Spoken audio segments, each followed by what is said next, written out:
Mais un jour, alléluia, sur la route de Damas, alors qu'on allait persécuter l'église, il a eu une vision. Une lumière est venue du ciel, il a dénoncé, il est devenu aveugle. Tout d'un coup, il a entendu une voix lui dire: Saul, Saul, pourquoi me persécutes-tu? Qui es-tu, Seigneur? A-t-il répondu? Et la voix lui a dit: Je suis le Seigneur, Jésus, que tu persécutes. Et puis, on ne sait pas par quelle puissance, par quelle force, la vie de cet homme a été transformée. Le Dieu qu'il combattait désormais, c'est le Dieu qu'il servait, c'est le Dieu qu'il annonçait, c'est le Dieu qu'il poursuivait, c'est le Dieu qu'il voulait connaître au-delà de tout. Et vers la fin de sa vie, il fait une déclaration, en disant tout ce qu'il pouvait avoir sur la terre, tout ce qu'il peut connaître, il le considère comme de la terre.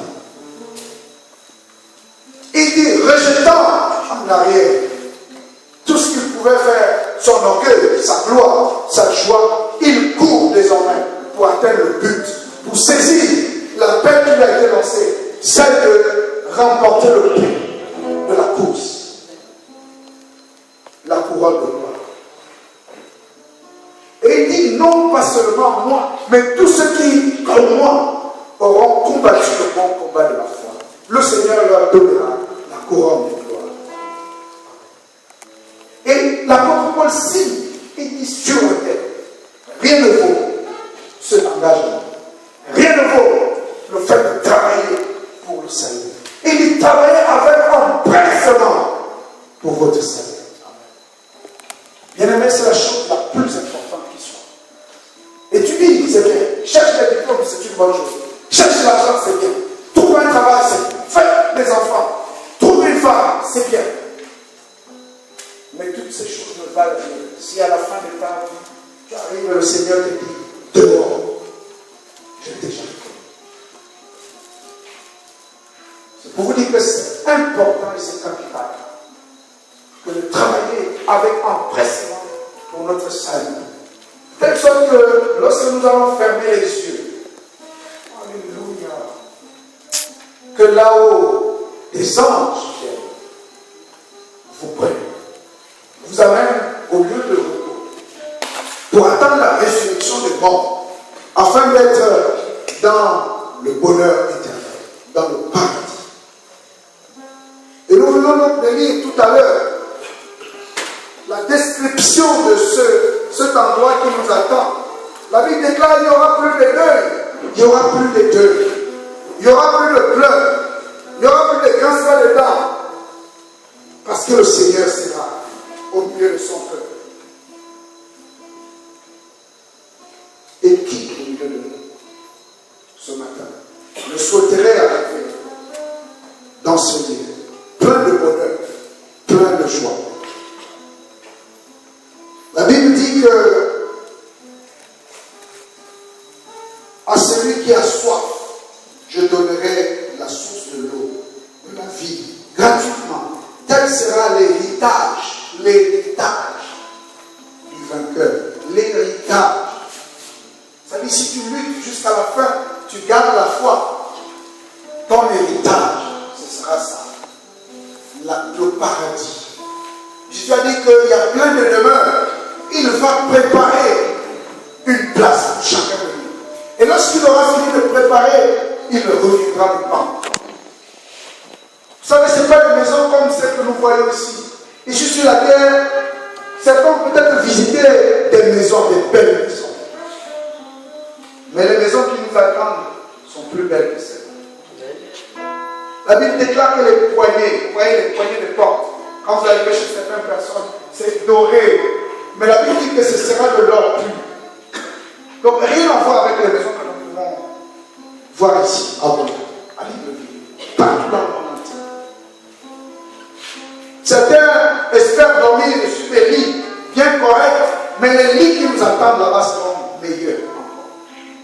Pourquoi ne pas travailler pour y arriver, pour remporter le prix? C'est pourquoi rapidement, je souhaiterais que nous puissions voir 4 conditions à remplir pour avoir part à l'héritage des saints. 4 conditions à remplir pour avoir part à l'héritage des saints. Et quand on parle de l'héritage, c'est-à-dire, c'est des choses qu'un ascendant a préparées pour ses descendants. Par exemple, un père, il a travaillé, il a gardé des maisons, des voitures, il a gardé de l'argent, et quand il part, il fait un testament pour dire, telle voiture, c'est pour telle personne, telle maison, c'est pour telle personne, tel bien, c'est pour tel compte à banque, c'est pour telle personne. C'est ça l'héritage. Et notre Père nous a également aussi préparé un héritage. Et pour que cela soit vrai, que nous puissions croire, il a laissé un testament. Or, ceux qui lisent la Bible me diront non, pas un testament, 2 testaments. Ok, d'accord. Il a laissé 2 testaments. Un ancien testament et un nouveau testament qu'il a renouvelé. En fait, les théologiens qui ont étudié la question disent qu'il ne s'agit pas de 2, mais qu'il s'agit d'un seul. En fait, c'est le Vieux Testament et le Nouveau Testament. C'est-à-dire qu'il avait d'abord fait un premier testament. Après, il a corrigé le premier testament, c'est ce qui a donné le Nouveau Testament. Donc, le Nouveau Testament, il inclut les 2. Et dans ce testament, il a donné les conditions pour avoir l'héritage. Vous comprenez? Il regarde, et ça même les hommes ont l'habitude de faire. Il a plusieurs enfants, et puis il les regarde tous. Et il écrit. Donc tel enfant, il est orgueilleux, il n'obéissait pas, il n'aura rien. Oui, tel enfant, oui, il m'a fait l'honneur, il m'a fait la joie. Je lui laisse ma maison. Tel enfant, oui, je sens qu'il a le cœur, il peut garder les autres. Je lui donne ma fortune en banque. C'est ça la notion de testament. Et Dieu a préparé son testament. Et Dieu a dit dans son testament qu'il va hériter de ses biens. Lisons ensemble pour voir les 4 conditions que Dieu nous laisse pour